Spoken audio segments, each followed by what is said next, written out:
Pop those drinks. It's time for Sports Around the Bar. Welcome into Sports Around the Bar, your weekly sports talk show. As always, I am Jakey Bartender, and I'm joined on center stool by Drew. And Drew, we're talking all NFL today, man. We're talking about some quarterbacks. We're staying away from the NBA playoffs, staying away from the NHL. Nothing but football. Guys, welcome to Sports Around the Bar, brought to you by You Gotta Scratch Your Nuts, You Scratch Them. All right, great. Fantastic. Hey, I'm just trying to bring some fun into you. Yeah, great. Good job. Okay. All right, cool. All right, moving forward, Drew, why don't we start from the top, or you want to start from the bottom? You get to pick today.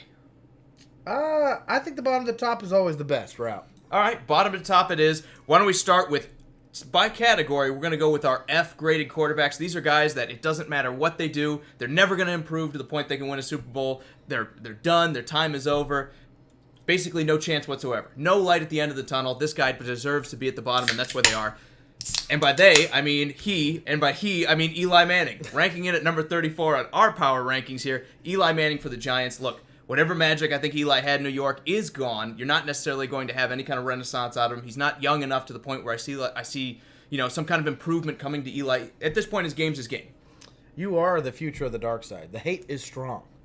Eli Manning is a two-time Super Bowl winning champion quarterback. And those times are long Super Bowl gone, MVP. What has he done in the and past 5 years? just put him down at F? Yeah. F? Uh-huh. Lonesome by himself? Especially bad when you look at there's the other two guys he was drafted with great at. There's other players down there, man. Like who? Who would you put there? I mean, I'm just saying. There's other players down there. Like Blaine Gabbert? Well, too bad he didn't make our list. Not important enough of a quarterback. People that don't have jobs anymore. Eli Manning, to me, is the worst starting quarterback in the league right now. It's both regression of his skills, not to mention, I believe, effort, especially when you look at the Giants when they were bad. The guy absolutely gives up on plays. He's not the guy he used to be, especially when they won all those Super Bowls. I don't think there's a defense you can put around him. I don't think there's an offense you could put around him where you could legitimately say the Giants are going to win a Super Bowl this year. And we've seen that. Of course, I'm kidding by all means. And trust me, you guys all know if you watch this show that I think Eli Manning still has a little bit left in the tank. I think that he's still possible of doing it. But if you look at these last 2 years, there is no hope.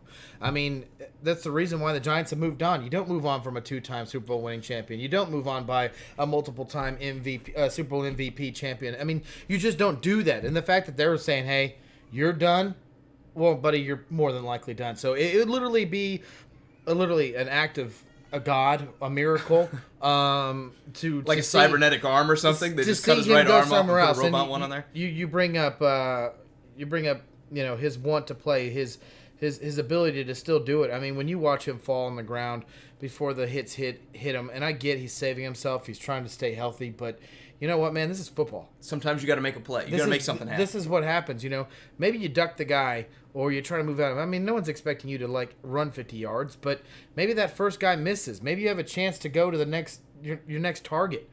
As much as I laughed when you gave me this list, it completely makes sense. These last 2 years, if someone deserves to be on the very bottom, as far as a starting quarterback in the NFL, it's Eli Manning. And Scott says, has Eli ever really been that guy, though? I believe he has been, especially when you look at it. He's won 2 of them, like you said. He's made some clutch throws in clutch situations. Not to mention, only seems to be Tom Brady's kryptonite. I think he used to be that guy. He used to be a good quarterback. I think he gets kind of a bad rap because he's had a bad back 9 of his career, and it's not going to get any better. I don't think there's any kind of reasonable expectation we can look at Eli and say he's going to do something different and it's going to lead to more success. At this point, he is what he is. He's a bridge quarterback that's going to hopefully, make this transition to Daniel Jones as smooth as possible for the Giants. Yeah, Scott, to be honest with you, he was that guy. I mean, there's no doubt about it. I mean, like I said, he said 2 Super Bowls, man. He is that guy. He Yeah, was that guy. Trent Dilfer was that guy. Once can be a fluke, right? For the Ravens at one point. They was that guy. Right. But, if we're talking about now, we're talking about the last couple of years, Eli's not that guy. That's why Daniel Jones was their first pick. Absolutely. Now let's talk about our next category in the D's here, Drew, which these are guys that we say right now, if you take them, you can put them on the best team in the NFL, and they're not winning a Super Bowl, but there's a little bit of light at the end of the tunnel. Like maybe their game can improve. Maybe we can see some things happen with them, or they can develop, and they can go win a Super Bowl in the future. I think at the bottom of this tier has to be Josh Rosen. I get it. Everyone's sitting there saying Miami made this great caper by trading a second-round pick to bring in a former first-round quarterback. But last year, as bad as things were in Arizona, there was never really a point where I was watching Josh Rosen. I was like, man, that's a good throw. If we just put him on the right team, he's going to develop into the kind of quarterback that wins a Super Bowl, or he's going to be able to make some things happen. We didn't really have those kind of flashes with Josh Rosen that we had out of some of these other young quarterbacks. That's why, to me, he's the 33rd best quarterback in the NFL right now. He has the most to prove out of any of these young guys. And Owen's with you. He says he's washed up now with Eli Manning. There's no doubt about it. Like I said, it's going to take a miracle for that guy to find a different home and to become anywhere like he was, in the early 2000s. As far as Josh Rosen goes, I think this is kind of a little bit of a who you have around you scenario. The guy's a rookie last year. He played all 15 games. I think he played 14. 14 games. It might have been 15. I can't remember. So ever since it might have been the second game he came in. How's it going, Brian? So ever since he became a starter, he started every single game. You never heard anything about him complaining about his offensive players, his offensive line not holding, no one making plays beyond him. This guy was a pro's pro in a scenario in the sense of he kept his mouth shut, he practiced every week, played every game, stayed healthy. Didn't help him, though, did it? No, but that being said, he couldn't make Larry Fitzgerald better. He couldn't make David Johnson better. I don't know if that team was just destined to fail, but he failed, and they became the number 1 pick overall in this last year's draft, which made him lose his job. Now he's got another chance to start in Miami. We all know that Miami, regardless, does not have a perfect scenario, so it's going to be a struggle for Rosen to get anywhere near the C and B and A category on our list. No, I agree. And like I said, he's got the most to prove. This doesn't just have to do with how successful you've been. Yeah, we've picked up 2 quarterbacks that have been on losing teams these past couple of years, but it's not just about how you succeed. It's how you look when you do it. And Josh Rosen did not look – there was no kind of beauty in any of his play that you're like, man, we've got something here. This kid could actually wind up growing into the quarterback we need him to be. I'm not saying he can't be that guy, but we haven't seen it yet. That's why Arizona was comfortable moving on after 1 year. Now – our next guy, which, again, might be a little bit of a head-scratcher for some guys because he has had some success. On my list here, Lamar Jackson, Drew, also a D, because even though he was winning games, he had an amazing defense at the Ravens. He had an amazing running game, an amazing offensive line. He had some receivers in Crabtree and John Brown who could make things happen. Tons of tight ends with some effect. But still, we weren't seeing the passing yards. Usually, if you're going to succeed in the NFL, you have to be able to throw. And out of anyone in the NFL, I think he probably has the worst arm out of a starting quarterback. I think when it comes to accuracy and everything else, he just doesn't have the kind of tools that it takes to be an NFL quarterback. That's why I have my doubts about him going forward. Now, Scott said Rosen needs to have a good number 1 to learn behind. Unfortunately for him, that's not going to happen. He's got Ryan Fitzpatrick will probably start as many games until he's losing. But Tucker said he didn't have a line. He won't have one in Miami. But let's not forget, that doesn't mean that he has the right to not be good. Doesn't mean he has the right not to make plays. Think of a game that Arizona put up 30 points. You can't think of one. They had the lowest scoring offense. And you can sit there and blame his offensive line all you want, but NFL quarterbacks that are destined to be good, the ones that are going to take that next step up to get out of in our D category, you are going to some every now and then get 30 points. You're going to somewhere put that performance out there and go, he has something. And Brandon says, no disrespect to Lamar, but he sees him more as a run-first kind of QB. Absolutely, he's a run-first guy. And we've seen run-first guys not really succeed in the NFL. There have been 1 or 2 of them that have kind of had some success. I think Cam Newton is probably the most successful run-first quarterback we've seen. But even Cam Newton can throw the ball. Like, if I had to pick one of them to just stand in the pocket and throw it, I would take Cam Newton far and away over I'd take Lamar Jackson. Also, Richie wants to know what our opinion about Cam Newton is. He's about, I'm not going to ruin it, but he's 10 to 12 spots ahead here. We actually... When it comes to Cam Newton, he's higher than some of these other guys. But our final thoughts on Lamar Jackson before we move on here, Drew. I still see a light at the end of the tunnel. I think he has some of the farthest distance to go out of any of these young guys that we're going to be talking about in this category. But especially now when you're this age, you're probably not going to learn to throw the ball. It's probably too late for that. If you were going to learn to pass, it probably would have to be before this point in your career. It's very, very rare that we see a guy enter the NFL and say, wow, he got so much better at throwing than he was in college because the windows are tighter, everybody's faster, you're going up against some of the best athletes in the world. I just don't see him taking any kind of steps forward, and I think 3 or 4 years from now we'll be talking about Baltimore maybe moving on. I see the struggle that you're talking about where he's not going to learn, and as far as Baltimore moving on, that's yet to be seen, because this is the reason I say that is now we have an off season. We have a chance, John Harbaugh, to sit down with his offensive coordinator, his offensive coaches, and go, what kind of offense did we put around Lamar Jackson for a whole nother year? And I know that they didn't get a chance to create this offense first. It was kind of like a, oh man, Flacco's hurt, what do we do kind of scenario. So as much as I agree with you that you're not going to learn how to throw the ball, we also didn't see an offense built around him to throw the ball in his kind of talent level. Well, I think we kind of saw it. I mean, they ran consistently. He was throwing the ball 18, 19 times a game. But we all know that running the ball in the NFL is great, but you're not winning a Super Bowl doing it.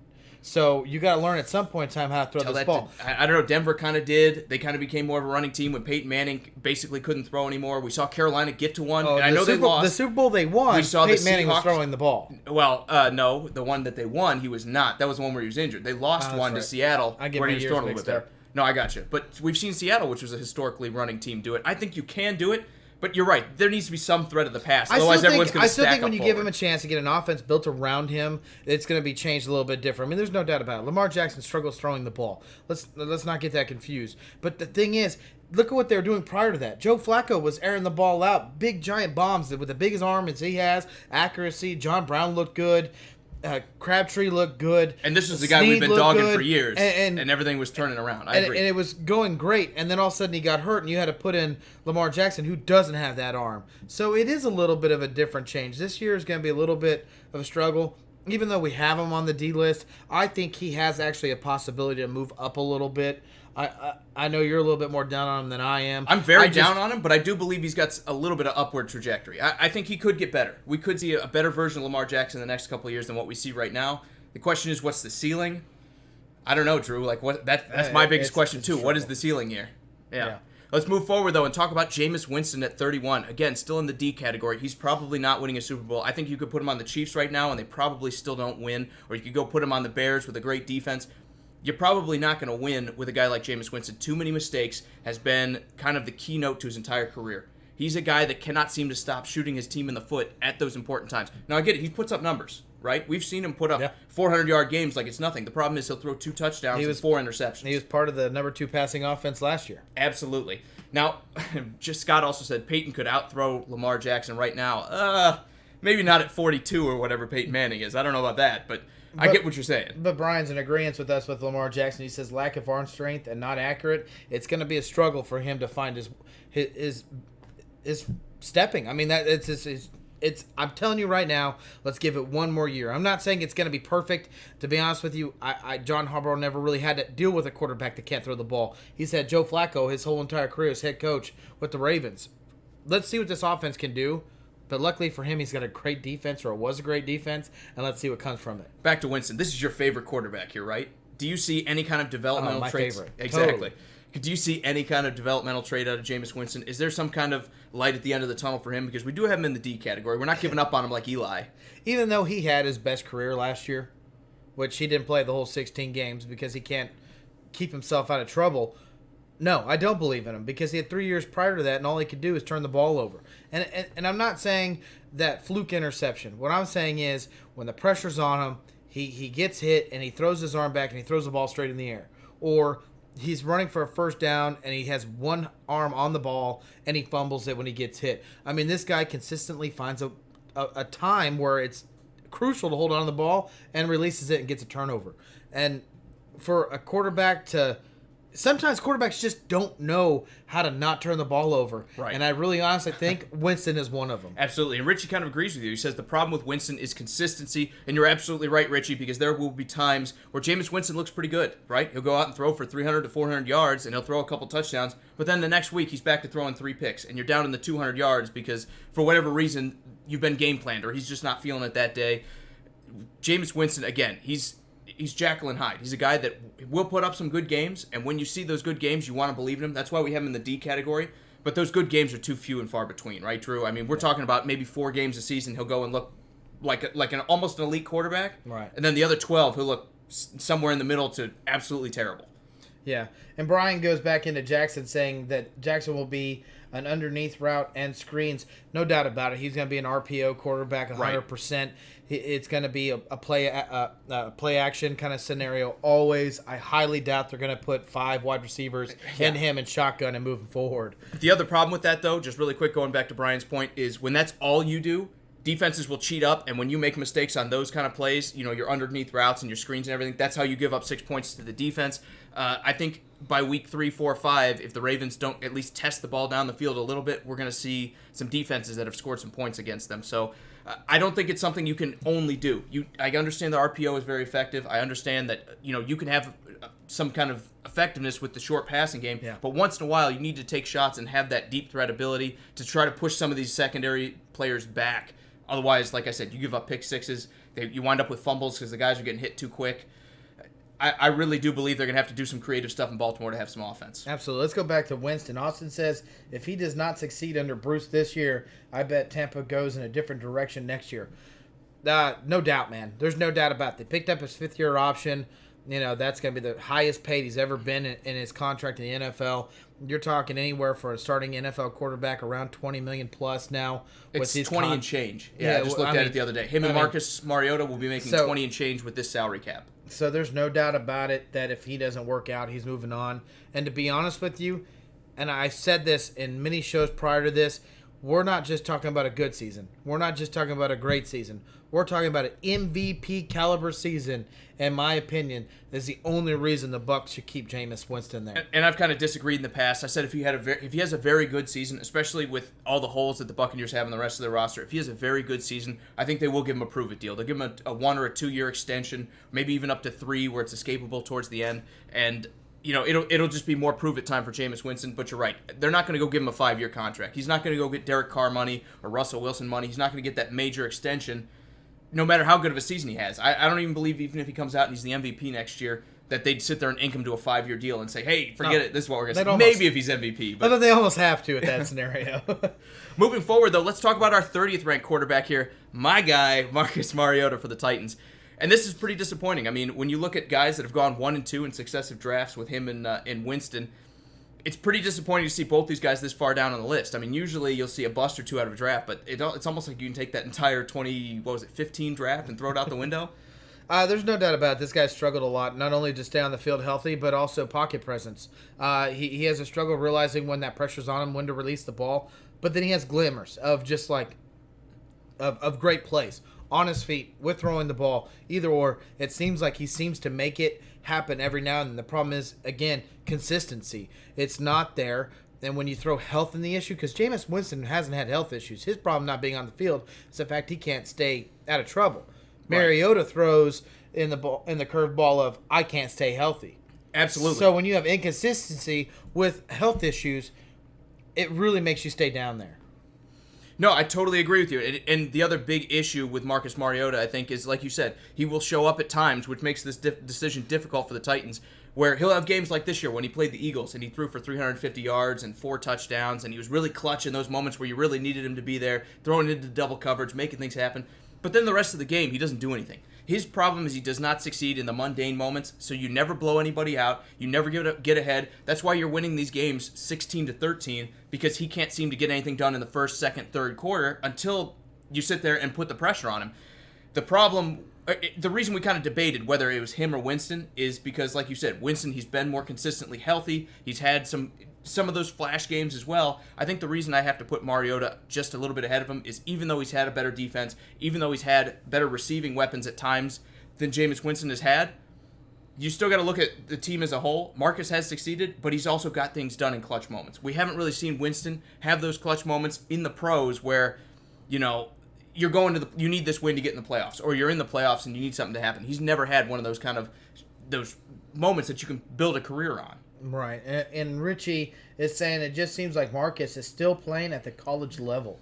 Well, he was much better in college. He was much better at Oregon. I think part of it, too, is just the scheme they ran in Oregon with Chip Kelly was so weird and so unorthodox in college football. Nobody knew how to play against him. So it kind of skewed the way he was going to look in the pros. You had better success in college because nobody knew what to expect. You're going to love Brian's comment. Brian says, health and lack of a dominant receiver hurts Mariota. Well, I don't even think that's it. I think he has enough receiving weapons. When you look at Delaney Walker, when you look at Corey Davis and what you should be getting out of a guy that talented. Yeah. Again, you don't watch these games, I do.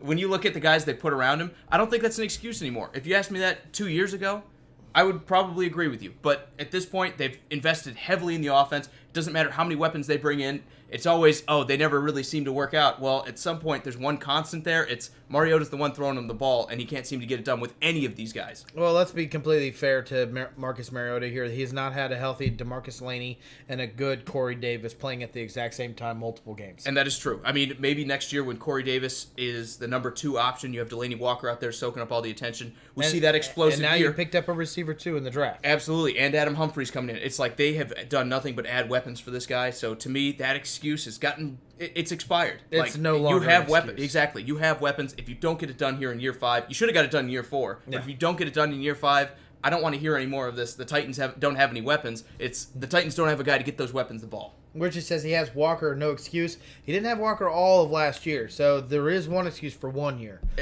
and that is true. And Walker is definitely the safety blanket, but you have other guys who can catch the ball. You have a 3rd-round pick in Taywan Taylor, who, again, would be much better if he was playing for someone else. Corey Davis, I feel the same thing about him. The way I've watched these guys play and the separation they generate for the ball not to find them, if these guys were playing in Green Bay or Kansas City or out there in New England with good quarterbacks, these would be household names. They have the talent there. They just don't have the guy to deliver the ball. I mean, Mariota has struggled to find the open receiver down the field. Absolutely. And in the NFL, there's no doubt Absolutely. about it. He had about 1 good year throwing the ball deep to Rashard Matthews, of all people, who doesn't usually run deep routes. But except for year 2, he has not been able to complete much down the field as well. I totally agree with that. All right. Let's move forward. Let's talk about our next guy on the list. Still in the D category, we have Ryan Fitzpatrick, who, again, you talk about flashes in the pan. The guy looks amazing at times, and then other times you're like, how is this guy in the NFL? I can do better than this. He makes some of the worst interceptions I've ever seen, where a defender will be standing in the middle of the field, nobody's there, and he'll just throw it to him. And then on other times, he sit there and throw 4 touchdowns, 440-some yards against good defenses in a place like Tampa Bay, and you're sitting there wondering, who is this guy? Like, there's no rhyme or reason. He just flips a coin. He's like, am I going to be good today? Real quick, going back to Mariota, B says, I think Mariota will not be the quarterback halfway through the season. I am in complete agreement with that. Bold prediction. I don't think he's going to start the season. I think he's going to get beat out in training just camp. about to say. Well, I beat you to it. Sorry. No beer bet on that one. No beer bet. Ryan Fitzpatrick. You're talking about a guy that the Buffalo Bills try to create a team around. You're talking about a team, the Jets, who try to build a team around this guy. This guy has everything you want. He looks good during preseason. He looks good during training camp. He seems to stay healthy. He has those flashes in the pan where he could throw 400 yards and 4 touchdowns. Problem is the consistency. He has way too long of a career of not staying consistent. And it's okay not to throw 400 yards and 4 touchdowns every game. But it's not okay to throw 150 yards, 0 touchdowns, and 4 interceptions. Right. And that's what he seems to constantly be doing at least multiple times in a year. Exactly. He has no consistency. The reason we put him on this list, even though this is the second Dolphin now we've featured on this list, is because he's expected to start the year, and we don't know how far he goes into the season. This guy could be the starter for Week 8. He'd come out on fire like he did with Tampa Bay last year, have 8 good games, and stay the starter. Or he could come out, look terrible, and then all of a sudden we're seeing Josh Rosen by Week 2 or 3 because there's all this pressure on the Dolphins to make a change. He's still got potential, right? I mean, if he could ever string together 16 of his best games, I mean, this team, he could potentially win a Super Bowl, right? I mean, maybe not in Miami, but yeah. I mean, let's not forget him and Winston put up the second best passing offense in the league last year. If the Bucs, and who was the better of the two? If the Bucs remotely had a running game, let's not forget about this Bucs offense. The number 2 receiver was Winston. The number 3 rusher was Winston. The number 3 rushing threat in total yardage was Ryan Fitzpatrick. Absolutely. I mean, he was all Peyton Barber or bust, and even And Peyton Barber. You don't look yards. at Peyton Barber and say, "Yeah, man, we're good at running back. We don't need any more of those." They drafted Ronald Jones highly. Didn't really seem to pan out. They didn't want him on the field. The guy couldn't find a hole. Apparently, he's Trent Richardson 2.0. So, I agree with you. He didn't have a lot of weapons, but Well, at least in the running game. He had a lot of weapons in wide receiver, but now Tampa Bay's only got thinner at them, so I don't know. And then you sit there and ask me who was the better quarterback out of Ryan Fitzpatrick and Jameis Winston, and I am agreeing with you. Ryan Fitzpatrick is a better quarterback at this point in time than Jameis Winston. If I had to pick between the two, I'd be starting Fitzpatrick. Yeah, you'd hold your breath and plug your nose and go take Ryan Fitzpatrick. All right, one more comment really quick before we move on. Bees says Fitz is the most inconsistent quarterback of all time. No one else has ever done inconsistency better. And I totally agree. Again, you don't know what you're going to get. You're almost just spinning a roulette wheel, and it just depends on which number you land on with Ryan Fitzpatrick. But why don't we move on? Why don't we talk about our next guy, Case Keenum here. A guy that, again, Drew, 2 years ago, I was all in on the Case Keenum freight train. I was like, I think he can be a good quarterback in the NFL. And then Denver happened, and all of a sudden, I'm a little bit more out on that now.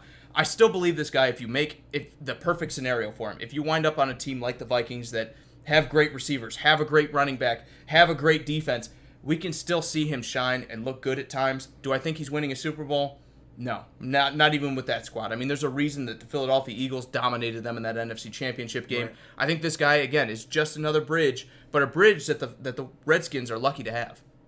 Yeah, not that I don't think Case Keenum is a good guy and a decent quarterback at times. He's not a starting quarterback in the NFL. This isn't a guy that you grab onto your team, and I said it last year when the Broncos picked him up. This was a terrible move. This is not a guy that you want starting your franchise. The only reason you'd have that happen is because someone got hurt.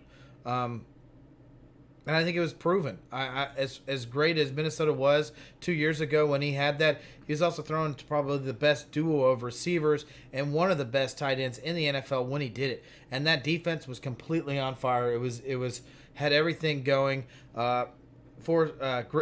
Emerson Griffin did not have his mental breakdown yet. I mean, this team looked dominant all the way through. It was kind of like a Trent Dilfer kind of scenario where it's just like, don't turn the ball over and we can win the Super Bowl, and that seemed to not happen.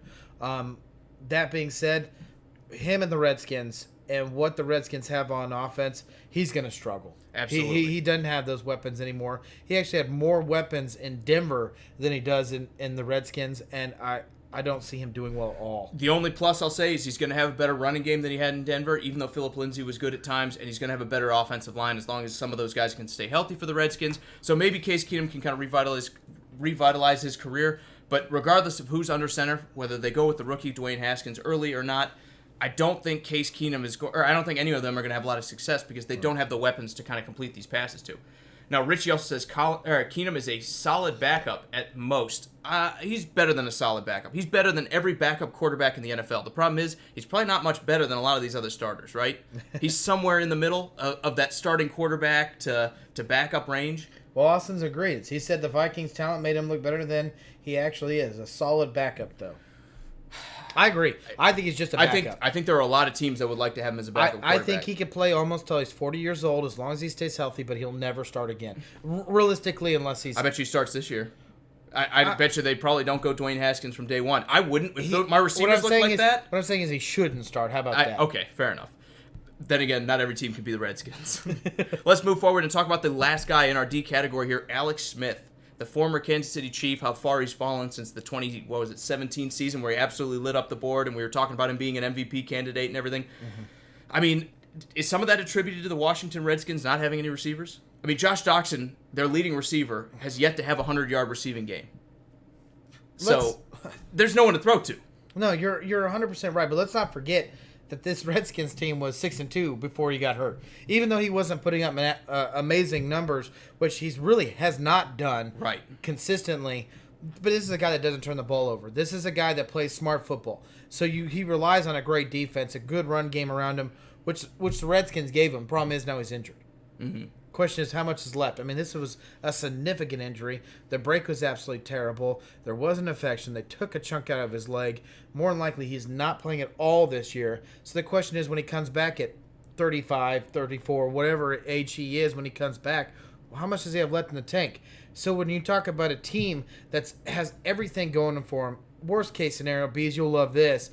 Let's just say Trubisky gets hurt. He's done for a year. Would you pick up someone like Alex Smith? Do you think Alex Smith in a year from now could help the Bears win a Super Bowl? I think there's a good possibility with a great defense and an okay offense around Alex Smith that you're a playoff contender. I think you can get to the playoffs. Do I think you can win the Super Bowl? I don't. I think this is what... Even beyond the injury.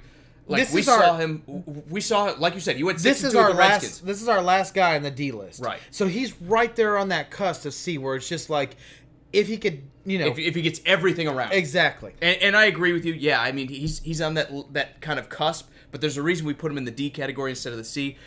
You said, like you just said, the Redskins went 6-2 with him as a starter, but did they do it because Alex Smith was throwing for 178 yards a game? No, he wasn't turning the ball over. No, he wasn't turning the ball over, and they were running the ball really well, and they were playing really good defense. Do I think if they did that around him, they could win a Super Bowl?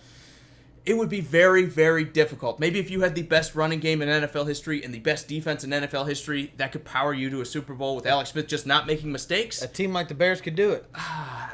I don't even know if the Bears could do it anymore. With Jordan Howard gone, I'm not sure they have a strong enough running back that they could just sit there and say, you take it up the middle and we'll sit there and pound for 3.5 yards and win a Super Bowl. I fully believe in David Montgomery, their young rookie running back that they picked up, and then they have Tree Cohen. I think that team's going to be pretty decent. But Scott is saying that the Redskins would have made some noise if Alex Smith would have stayed healthy. I think they would have made the playoffs, and that's kind of what we had predicted, right? We were saying this is a really talented roster outside of pass catchers. Right. I think, yeah, if you get a guy that can throw for that 178 yards instead of the 78 that Josh Johnson wound up averaging, or 93 or whatever it was. Right. If you had Alex Smith play, they probably would have made the playoffs. I don't really know if they would have beat one of these complete teams in the playoffs like the Eagles or the Bears or the Saints. I just don't see them matching up with them as good as they were. So the thing is about this team and what they were last year is they had one of the best defenses. And what they did is they were stingy. You weren't going to shut anybody out, but you weren't going to score them a lot of points against teams that had great offenses. So when you sat there and you brought in someone like Alex Smith, who isn't going to turn the ball over, but has that flash in the pan kind of play. I saw it many a times as a Chiefs fan, where it's like this play is over, and he seemed to make it happen, and he made it happen with a lot of mediocre receivers around him. Until Tyreek Hill, until Kelsey came around, the Chiefs didn't really have a dominant receiving core. You might say Dwayne Bowe, but I was never extremely impressed with that guy. I think Dwayne Bowe was a pretty good receiver. I think it was just kind of like I complained about Mariota not really maximizing his talent. I think Alex Smith didn't do a good job of maximizing his talent. So, yeah, I think there's a reason this guy caps off our D category. Let's move on, though, Drew. Let's talk about the C category. With these guys, if you put everything around them, if you give them a good defense, if you give them a good offensive line to protect them, some good receivers, and a good running back as well, if you do almost everything under the sun and create a good team, they can win a Super Bowl. Before you go into our C category, Tony has a question. He said, hey, did Gerald McCoy really have to leave his Bucks? Unless it happened just recently. I haven't heard anything about it. I heard he's still under contract for $13 or $14 million a year, and everyone's saying he needs to move on. So unless that news just came out, I haven't heard yet. Yeah, they released him just here shortly. Well, I mean, let's be...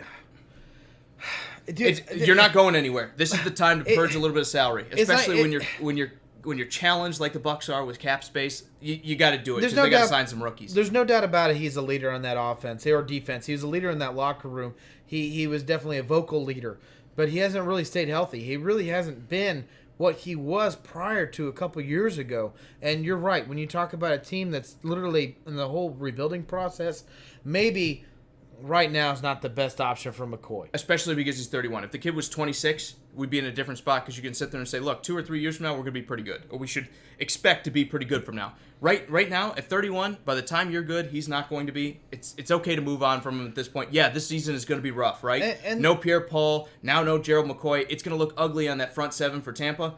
But this is a season it's okay. Especially if Jameis Winston bombs out, you're going to want to have a bad season. Thank you, Brian, for letting us know. But I read it as well. It was just kind of one of those things where we were talking about quarterbacks, so we didn't get into a lot of NFL news.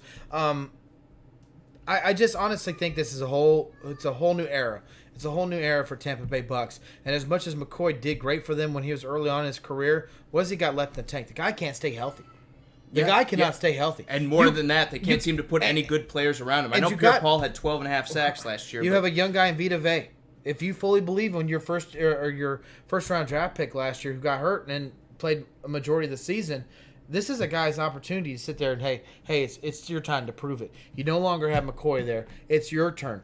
I mean, there's no doubt about it. Listen, guys, the Bucs aren't winning no Super Bowl this year. I mean, I hate to be that way against you Bucs fans, but you're not. No. So why don't you give all your young players a good, decent chance to do it. A 31-year-old defensive tackle doesn't help your young guys develop. More than that, they were talking about not having enough money to sign all their draft picks. So what's the easiest way to free up that cap space? Cut the $13 million man, recoup as much as that is not guaranteed, and move on. Like you said, 31 years old, he's not going to be good by the time that you need him to be. It's okay to move on from a guy like that at this point. It stinks. It's always tough seeing a guy that's been with your franchise for that long leave, but yeah, I mean, Gerald McCoy, it's time to move on.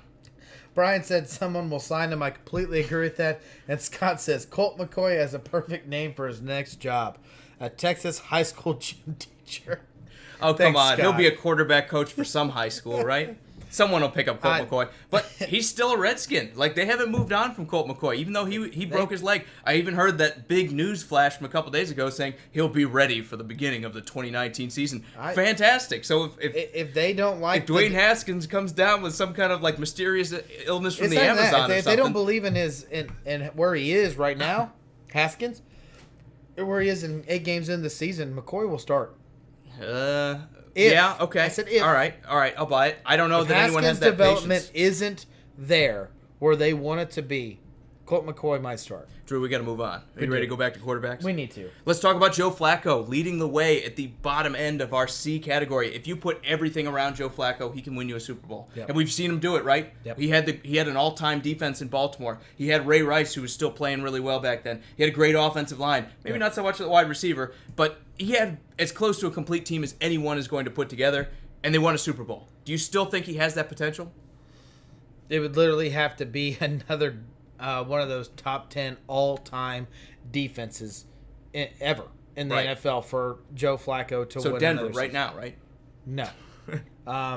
Even though they want to be, and Vic Fangio will make this defense better than it was, which is kind of scary if you think about it, because it was a good defense, and he did all the play calling in the Chicago Bears. I'm not giving all the credit to him, but he is a huge reason why Chicago Bears defense was so great. Well, Tony's all in on Joe Flacco. He says he can do it. I think he can too. Do I think it happens in Denver? Probably not, but I do believe they're probably closer to being an elite defense than they are to being mediocre. I think, again, you've got guys like Chris Harris on there who's an absolutely fantastic cornerback. I think the pass rush is pretty much solved when you look at what they've done in the draft this year as well. I think defensively, especially up front, the Broncos are going to be pretty good. If they can put anything together, like that no-fly zone secondary they had from a few years ago, we're going to be talking about them being a great defense. Offensively, again, they're still trying to find themselves and have been for a long time. I don't really see them putting it together. They don't have the wide receiving muscle I think it's going to take to be a good team and really help Joe Flacco out. I look at this, it's always tough bringing a young tight end on. I know they drafted the Iowa tight end, Noah Fant. It's always tough bringing a first-year tight end on. And I love that draft pick. 2 or 3 years from now, I think he'd be pretty good. But this year specifically, do I think he's going to come out and be the next Evan Ingram? Oh, and they still have Lamar. It's going to be tough. They still have Von Miller, Lamar. And they do. They absolutely have Von Miller. They have Bradley Chubb, who's maybe not just as good, but he's a great talent on the other side playing across from them. They are great in the front seven. They've got Evan Wolf still. They are fantastic up front. So, Tony, I have a question for you. Are you a Broncos fan or are you a Joe Flacco fan? Just because you seem so passionate about it that he can win another Super Bowl. I just had a question. I just need to know what it is. Not that it matters, but when I look at this Broncos defense and they have all the pieces where you want it to be and they have a defensive-minded coach, there's no doubt at all that this defense could be a top 10 defense, that this defense could bring this team into a playoffs almost alone with just talent alone. But when you look at that offensive side of the ball, does Joe Flacco change everything on that offense? Because you guys struggled. The Broncos absolutely struggled with Case Keenum. And they had more pass options with Demaryius Thomas and Emmanuel Sanders not hurt. I mean, and they had a young running game too. And their offense couldn't click properly. So when you sit there and you say he can win a Super Bowl, is he winning a Super Bowl with the Broncos? Or is he winning a Super Bowl with the 2000 or was it 2012 or whatever it was, Ravens? I mean, I think it was 11, but in that ballpark. I mean, that's just a question. I just wanted to know, Tony. Absolutely. Also, Richie says to be a successful and positive leader is a must. I think they are getting kind of a leader in Joe Flacco. Hopefully, I know we've seen some of the stuff where he's coming out there saying it's not my job to teach the rookie and everything. I think that's okay. It's a little bit of pushback. It's kind of this mentality of, look, I'm still the starter. You're not just going to wash me away because you spent a second round pick on a quarterback. I think this is totally fine for Joe Flacco. I think, again, they've got a guy who's won a Super Bowl. He knows what he's doing. To come in and talk with guys like Von Miller, who have also won a Super Bowl, and been to 2. I think the Broncos bringing on Joe Flacco is an incremental increase. But do I necessarily see them winning a Super Bowl right away? No. Maybe if they get better next year, and we talk about Flacco sticking around and then bringing in a bunch of receivers, maybe next year they can be a contender. But for right now, you got the Chargers, you got the Chiefs, who are much better. Oakland is probably going to be improved over last year. This is a tough sell for me to sit there and say Denver's going to be anything more than a 6 or 7 win team. All right, just go back. Tony said he's from Jacksonville. He's a 7th season ticket holder. He wants to know what his quarterback will be like. Dude, we'll get to him. Well, he's higher up. Yeah, we will talk about him tonight. I wanted to get through all of this tonight, Drew, but I should have known better. I should have known better. It's not going to happen. He also said Denver will be a force, but then Scott kind of knocks you down, man, and he's right. He said they cannot win a shootout with Kansas City or the Chargers. So you have to rough them up. That's what you have to do. You have to get better on the defense, and I think that's kind of been where a lot of their focus has been, where we want to get as good on defense as we can because we know these other teams are going to be good at offense. That's why they brought in a guy like Flacco who hopefully won't make any turnovers or a ton of mistakes. They're going to lean on the run game, try to shorten these games, and try to beat them with the defense. Is it going to work? No, but I understand what they're trying to do. Right. All right, Drew, let's move on. Let's talk about our next guy. Josh Allen, our 25th best quarterback in the NFL here. Is that a little harsh for a rookie that showed some flash, showed some positivity in year 1 with Buffalo? No, I think it's the right rating for or ranking for him. You know, this year is going to be a little bit different. They brought a lot of talent around this guy. Is it top-tier talent? No, but these are good NFL players. These are good players like John Brown and Cole Beasley, people that can make a quarterback have a little bit of a security blanket. Is he going to have a number 1 receiver? I don't know. There's yet to be seen. Is his offensive line going to be better? Well, we hope so because they revamped the whole entire offensive line and drafted it. They have 7 new offensive linemen. If they can't figure out this offensive line, they're going to struggle a little bit. Well, that's the thing. Are any of them any good except for Mitch Morris? I mean, who again missed a lot of year due to injury last year. Are any of these guys any good? Yeah. Are any of these guys going to fit what they want to do? Are any of these guys going to perform to a starting level? They brought in a lot of offensive linemen, but none of them that you really look at and say, yeah, he's going to be good. Like, I reasonably expect him to be good. There's a lot of what ifs. They're kind of throwing a lot of darts at the board and hoping a few of them stick. Drew, I look at this, and again, they tried to add to this team, but they have not done it in any kind of impactful way or any kind of sure. It's not a sure thing, is what I want to go out and say. Right. I look at what Buffalo has done. Same thing with Cole Beasley. Same thing with John Brown. Yeah, we've seen those guys have a little bit of success, but are they the kind of guys that have success everywhere? I don't know. I haven't seen that out of these Buffalo guys.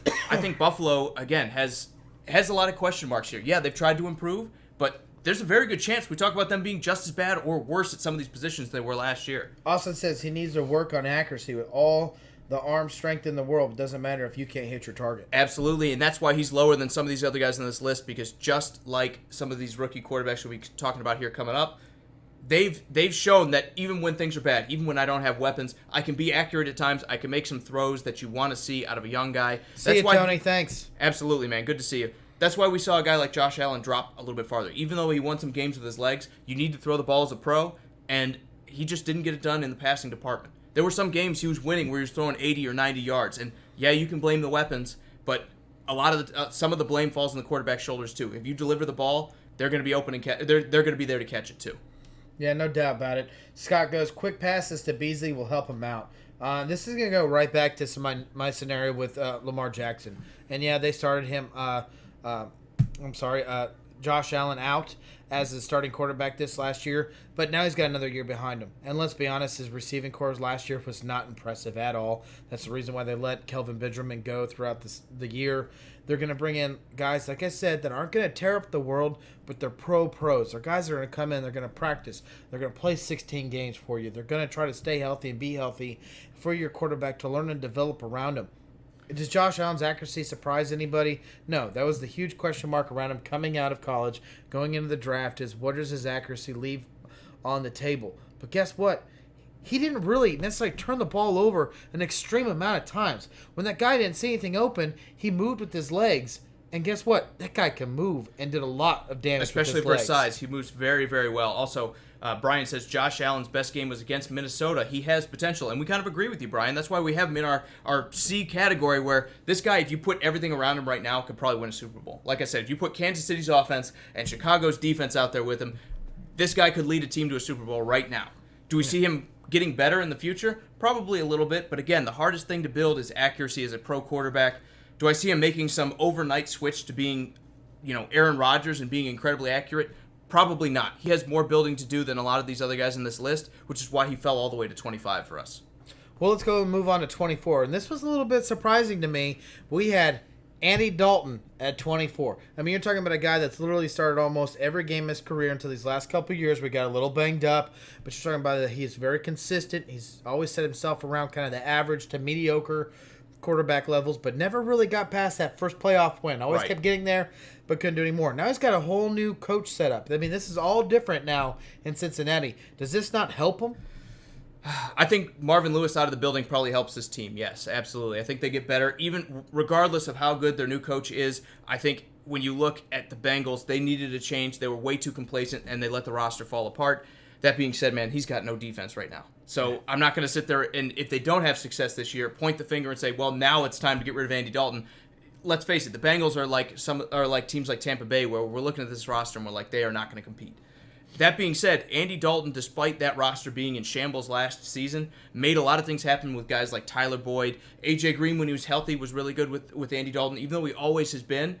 It was nice to see other guys get involved in the offense. Yeah. You put a running back like Joe Mixon with Andy Dalton, he was looking like an all-pro quarterback, basically, Drew, until he got hurt. I mean, the guy was absolutely lighting it up. They were losing games, but they were scoring 30 and 40 points with this offense with Andy Dalton. Does that mean it's always going to be like that? No, but I do believe if you put the best kind of roster around Andy Dalton, he potentially could be a Super Bowl winning quarterback. Dude, there's still a lot of gap between him and some of the guys above him, but he's still a guy that could eventually win a Super Bowl. Scott says, when does Dalton get the label of game manager? Is that even fair? I mean, the guy probably would have thrown 4,000 yards if he didn't get hurt last year. So would you call a game manager a guy who throws 4,000 yards? I watched the game manager of the NFL play for my Kansas City Chiefs for the last 5 years in Alex Smith, and there's a huge difference between Andy Dalton and Alex Smith. I mean, Andy Dalton, as much as he definitely favors throwing the ball to A.J. Green, the thing is, it makes him different than a game manager, is he's willing to put the ball in the air for 40, 50 yards in the air instead of doing those dink and dunks to his running backs. And I think part of it can be attributed to the organization. They haven't done enough to keep Andy Dalton with enough talent around him. And I was just about to say, but as much as we all want to knock Andy Dalton, and I don't mean to interrupt you, it's what have they done to put stuff around him to make him better than a wild card playoff team. And they did have a good defense when they went to the playoffs. Yes, Andy Dalton choked when he was younger, but the opportunities have been few and far between. This hasn't been like teams like the Ravens who are consistently good. Yeah. They had a good run there when he was a younger quarterback where they had a good defense. They had guys like Mohamed Sanu and A.J. Green both in their prime playing well for Cincinnati. I think they also had Marvin Jones in that team. But, okay, so he choked 1 year, right? That can happen. Yeah. And then what happened? The team fell apart, and now it's like everyone wants to label Andy Dalton as a bad quarterback because there's no one around him. He's making it happen with guys like Tyler Boyd and Tyler Kroft and all these other guys that, let's face it, probably are not starting caliber guys. And year in and year out, he's at least putting up halfway decent numbers with them. This year, he looked really good. I think Andy Dalton just needs to be in a better organization to succeed, and the problem is he's probably not going to get that chance. Yeah. Owen, I'm glad your pizza got there, man. We're in Nashville if you want to deliver us some. I know you're not delivering pizzas, but we'll take some if you're willing to send them. Give your address out over the internet. Good idea. Ready? It's pen and paper. Austin ready? Said the Bengals had one of the most quiet off season I'm thinking he's saying one of the best, most quiet off seasons in free agency and draft wise. No, he's saying worse. He's saying they were very quiet in the free agency period, and then he wasn't saying they were doing a good job with the draft. Definitely not going to help Andy Dalton out. And I agree with you. I mean, I think on one hand, they could have done more, but on the other hand, would you go sign with Cincinnati right now? No. If you're a free agent, unless they're offering me, 20 or 30% more than somewhere else I could go, I would go play for almost anywhere else because I know that organization struggles. I know that organization historically has not been good. They've washed out guys that have talent. And look, you look at the Bengals. What if I'm an NFL player and I want to win remotely and it's not about the money for me? Why am I going to go sign in Cincinnati when that's a tough division and you're like the bottom of that group? Right. So I understand the free agency at least. They could have done better in the draft. All right, moving on at number 23. And this was a little bit quite surprising. Maybe this is a little bit of a Titan hope for you, and that's Ryan Tannehill at number 23. Well, last year I had him a lot lower. Does moving teams from Miami Dolphins, who there's no doubt about they're struggling, to a team like the Titans, who have definitely focused on making their offense better. Yeah, absolutely. I mean, I think this is a huge upgrade for him. Kind of like Andy Dalton hasn't had a lot of opportunities or many years where the team has been good enough in Cincinnati. You can say the exact same thing about Ryan Tannehill. I mean, last year, Drew, we picked him to win 2 games. They won 7. I think 5 of them we said beforehand were Ryan Tannehill's. Look, I think this year especially has kind of shaped my opinion of him. Yes, he gets hurt a lot, but when he's out there, he's the guy that keeps this Dolphins team competitive when the rest of the roster kind of suggests that they shouldn't be. So I look at Tannehill and I say, okay, he's going to the Titans that have had, for the past couple of years, a very, very good defense. They've added more weapons around him. If he's the starting quarterback for him, this team could win a Super Bowl. And at the very least, this needs to be a playoff contender because you've got a top 5 defense already. You've got an offensive line that, yeah, it wasn't the best last year, but is not removed, has a lot of talent on it, is not too many years removed from being very, very good as well. You've got all these weapons under the sun. You have good running backs in Derrick Henry and Dion Lewis as well, who's had some success. Everything else is there. You just need a halfway decent quarterback. Do I think you're going to see an improvement with Ryan Tannehill coming in? I would much rather gamble on him than Marcus Mariota. I am actually a huge believer in Ryan Tannehill. I think the worst thing that happened to him was the fact that he was drafted by Miami. I think that there was nothing down there that really, and a quarterback at his caliber of skill was going to change anything down there. If let's just say if like a Drew Brees or Tom Brady went down to Miami, we're talking something different. But we're talking about Ryan Tannehill, a former receiver, it turned into a quarterback, definitely talented, definitely a physical guy. He made the team better than what it really was. And I think that's a lot's going to show this year now that he's gone, because that's a team that me and you both said maybe 2 games at max. Yeah, absolutely. And he gave them, 7 wins. I know he didn't win all those games. Brock Osweiler came in there and won a few, but this team is better with him out there. So you nailed it on the dot. When you put everything around him, something like the Titans, who hands down are a better team than Miami, even though they lost to Miami last year in some fluke game. Well, that was down to reffing, but I won't get into that. But this is an opportunity for Ryan Tannehill, when he gets a chance to start, to prove he's a better quarterback. Number 22, Drew, Sam Darnold. Again, when you look at rookie quarterbacks, when you look at guys who have not had the ideal roster around them, you want to see flashes and plays where they make things happen. I think Sam Darnold, more than any other rookie in this class, even Baker Mayfield, who had a lot more weapons around him, has made something out of nothing, has made things happen with guys who probably should not be competitive, and has shown the upward potential you want to see out of a young quarterback. That's why we have him ahead of guys like Josh Allen and Josh Rosen and Lamar Jackson as well. That's the reason why we have him at number 22, because even though we agree this year is probably going to be a wash for the Jets, they didn't address receiver enough for him to be an elite quarterback. We do believe that going forward, if they could eventually put some receivers here around him, this kid could actually be pretty good. Jeremy, I'm glad you could join us, man. Make sure you're paying attention to the road if you're on the road. Sam Darnold's just one of those players where it's like you got to give him time. There's a reason why a lot of experts, talent people that sit there and said, this is your best quarterback out of last year's draft. He didn't go number 1. I didn't think he was worth a number 1 pick. I'm a Baker Mayfield guy. But this guy definitely has a lot of proving to do this next season with Le'Veon Bell around him. Right, and Owen also says Osweiler is a bum. We're not arguing that, but we do have to say he did win a game or 2 in Miami, so at least he got that done. As for Sam Darnold, yes, he has upward potential. He has what you want to see out of a young guy, which is those flash plays where you're like, man, that was a good play, or he was under pressure there and he made a good decision. We saw a lot more out of that, especially on a team that didn't deserve to be giving him those opportunities. Yeah. That's why we have him at number 22. If you could put this guy on Kansas City instead of Patrick Mahomes, we might be talking about this being the next young star, kind of Jared Goff-esque, where all it took was a change of regime, and all of a sudden you went from a bad quarterback or a guy who wasn't making a lot of things happen to pretty good, right? If Unwa and Anderson and Crowder can all stay healthy, we're going to see what Sam Darnold's about. None of those guys, in my opinion, are a number 1 receiver. I'm not phoning it in, even if those guys stay healthy, because I'm looking at all those guys. I'm like, Quincy Enunwa is like a 3rd receiver. Robbie Anderson's like an afterthought that can run down the field a little bit. And was it Jameson Crowder, the other one? Okay, Jameson Crowder's okay. I like Jameson Crowder. Jeremy, we're going 32 to 1. He needs all 3 of these receivers to stay healthy, because these are the receivers he's learning to have chemistry with in this offseason. And you're right, they do need them healthy. They're better with those guys in the field. But if let's say he struggles again this year, I'm not going to be like, dude, you had Quincy Enunwa. No. Everything's fine. That's not what I meant about it. I just meant the fact that they need to stay healthy for this year for him because that's who he's learning his chemistry with. Fair enough. I'll give you that. Let's move on. Let's talk about 21, Dak Prescott. Again, a guy that's kind of in the middle, which we're talking about halfway through the NFL here, or very close to it when you talk about 34 quarterbacks that we're going to be talking about. I think Dak Prescott's another guy that has a little bit of upward potential. We saw a little bit of that this year, right? They brought in Amari Cooper, and he looks like a new quarterback.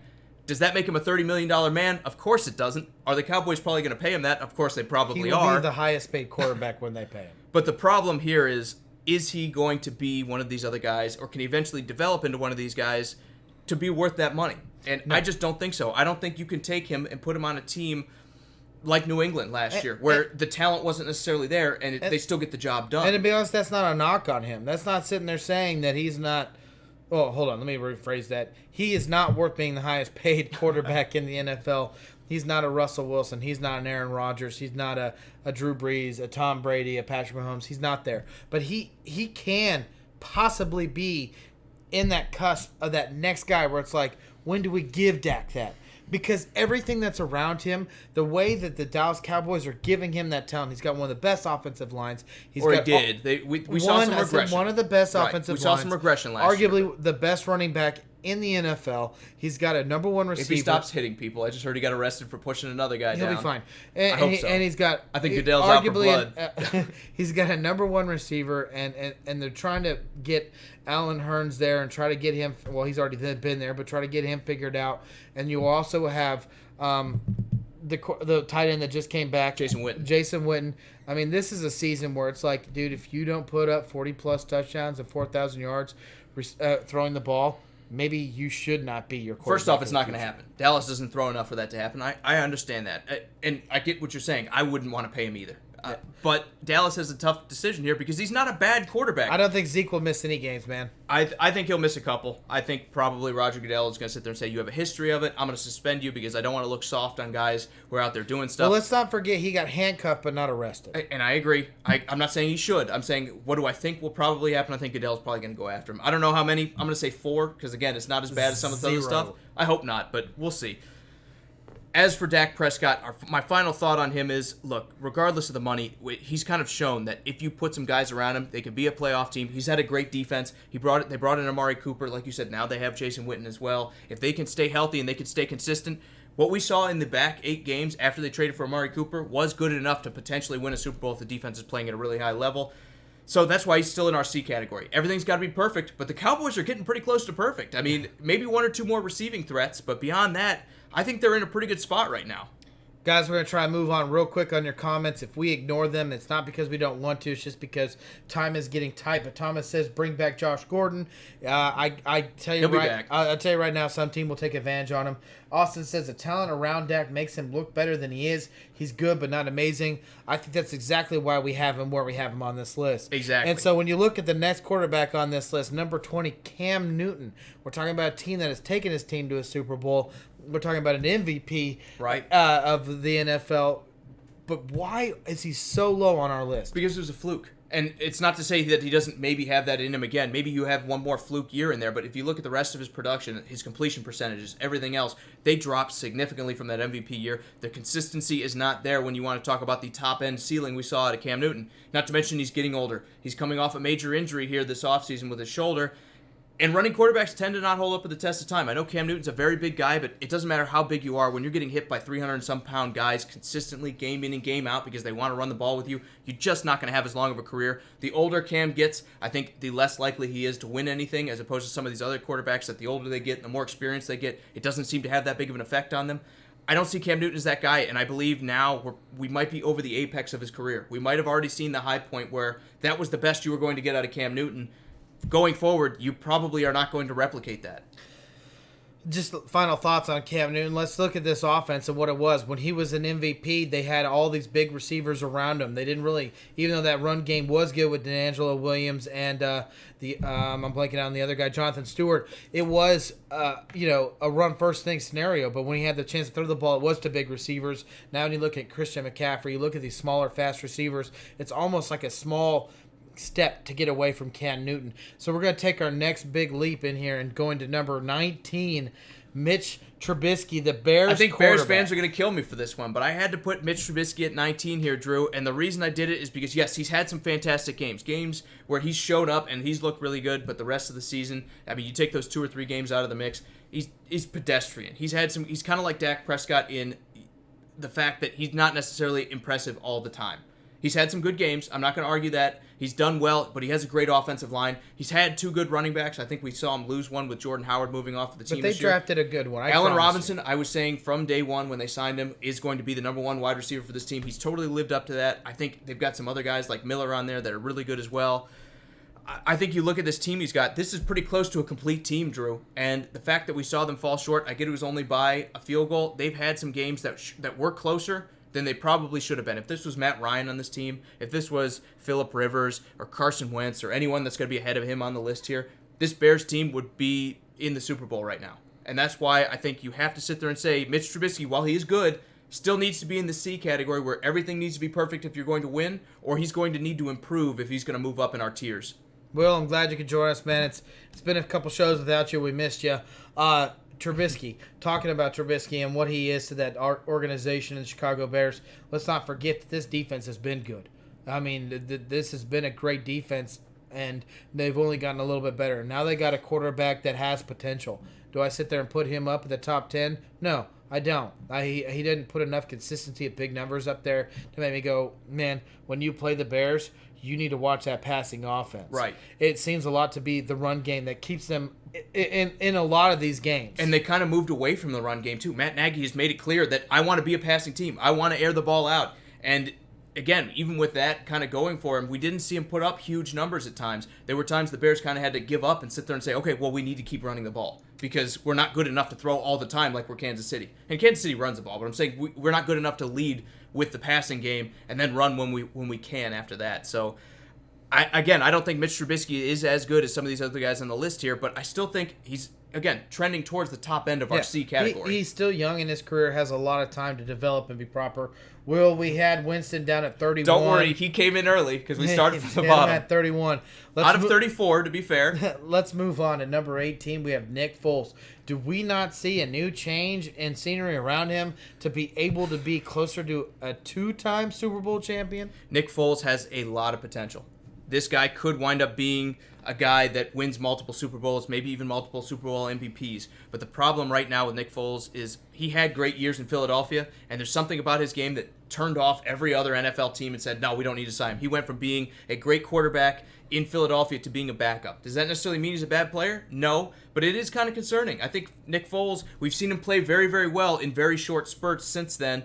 Now that he's going to be the starter and play 16 games, are we going to get that playoff Nick Foles for an entire 16-game season in a team like Jacksonville that has had some struggles in the offensive line, doesn't really have any great pass catchers? I mean, they've got some guys like Westbrook and everything that they're okay, but they don't really have anyone lighting up the scoreboard. They don't have the pure number 1 he had in Philadelphia. Right. He went from a complete offense or near complete offense to one now that's really trying to build and find itself. I think Nick Foles is going to take a step back, and we're going to learn this year more than anything, how good is this guy really? He's a team that, or he's in a team that has to rely heavily on this defense. If Jacksonville's not back to its number 1 defense ranking like it was at the beginning of last year and what it was the year before that, that doesn't matter what Nick Foles does. It doesn't matter what he brings this organization. If that defense can't seem to figure out how to put on the shoe on the right foot, you're going to struggle a little bit. As much as I like Nick Foles, as much as I like his story and what his journey in the NFL has created to become an MVP caliber player and Super Bowl for the MVP, it's great. I mean, it's a great story, but beyond that being said, Jacksonville is a downgrade from the Eagles. Absolutely, and Scott kind of agrees with you. He says he likes Foles, and they drafted his favorite player. I'm not sure who your favorite player is, unless you're talking about Josh Allen. I think he's a great player as well. Also, Richie says Nick Foles is underrated, and he is a good QB. I mean, obviously, we said he's the 18th best out of 34. So we agree he's a great player too, right? I think we're both all in on Nick Foles. We think he has a lot of potential. But I think things need to be perfect. We've seen him win a Super Bowl in a perfect scenario. And now that he's not in one, perfect. Exactly. We're going to see exactly what is going on with Nick Foles and how good he actually is. All right, the last guy in category. I failed you, Drew. I said we were getting through it all tonight. I totally lied. We didn't even get close. We're going to round out tonight's show with Derek Carr, the last guy in our C category. The last guy in the C category at number 17, and Raider fans might hate us and that's Derek Carr. You can't hate us. It's not like the Bears where you're like Mitch Trubisky had a good year. Look, Derek Carr struggled for a couple years, right? I think Bears fans might even have some issues saying you put Nick Foles and Derek Carr ahead of our guy. But look, I think Derek Carr exactly has all the talent and everything you need out of a good quarterback. He's a very good pocket passer. He's had some injuries, yes, but they haven't done a good job protecting him. They've let him get beat up. They've done a good job of trading his weapons away, but they haven't, to this point, done a great job of replacing them. Maybe this year will be different with Antonio Brown and Tyrell Williams coming in there. I think Nick Foles still has what it takes to win a Super Bowl. I still think he's one of those guys that if you put enough around him, he's going to win. But I've kind of soured on him a little bit. That's why I have him down in the C tier now because, again, it's been a long time since we've seen him kind of take over games and dominate. I just wonder if he's going to be able to bounce back from those bad seasons. This is it. This has to be the season. If he does not succeed with the weapons they put around him, as much as I know you don't like the Josh Jacobs draft, I mean, they got a running back. They got a young running back where they can put the load on him. They got Antonio Brown, who is a... I think he's a change-him-up guy, but yeah, go ahead. No, well, that's not what they consider him to be. I think he should be a change-him-up guy, regardless of what Mike Mayock thinks. Antonio Brown, who is a number one receiver. They got him great other weapons behind that.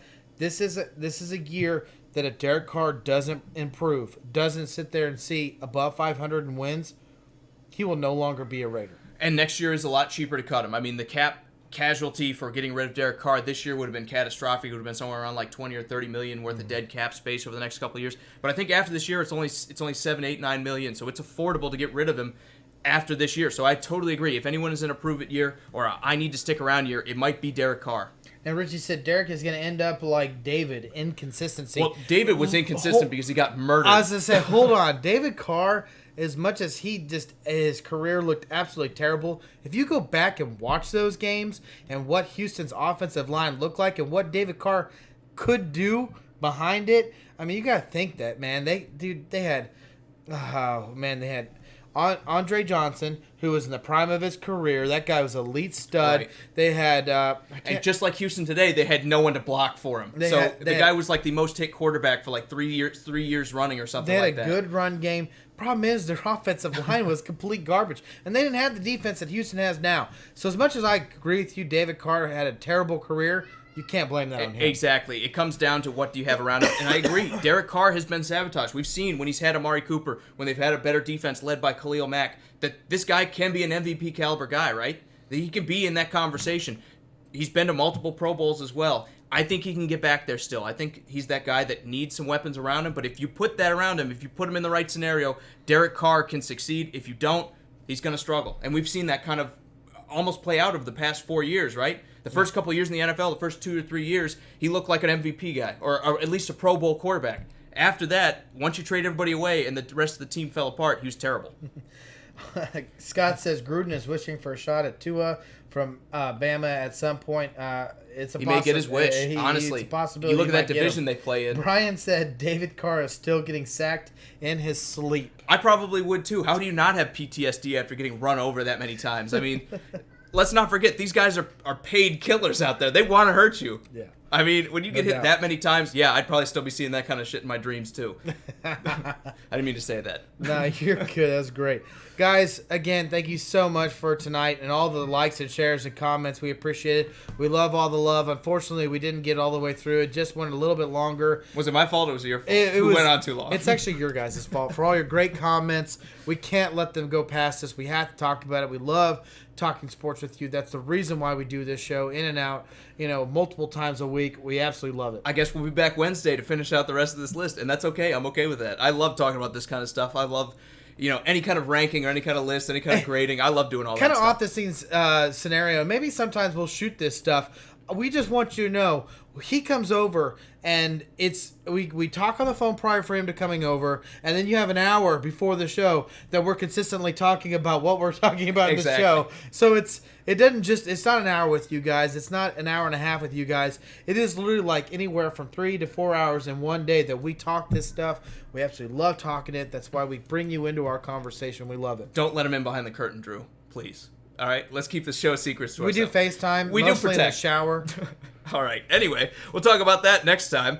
So for Sports Around the Bar, we've got some special thanks before we get out of here. Guys, thank you so much again. Scott, Owen, Brian, Tucker, Richie, Brandon, Austin, Bees, Tony, Jeremy, Thomas, Will. You guys are all awesome. Thank you so much for your comments tonight. We'll see you Wednesday, Drew. Thank each and every one of you. Again, the comments were great. If you didn't comment, that's okay too. You're always welcome to join in whenever you're comfortable. We like talking sports with you guys. We hope to just get to talk with you again on Wednesday. We'll see you again, 7:45 Eastern, 6:45 Central, to talk more NFL quarterbacks. So for Sports Around the Bar, I'm Jake, your bartender. This is Drew. We don't really FaceTime in the shower, and we'll see you next time. He's a liar. See ya.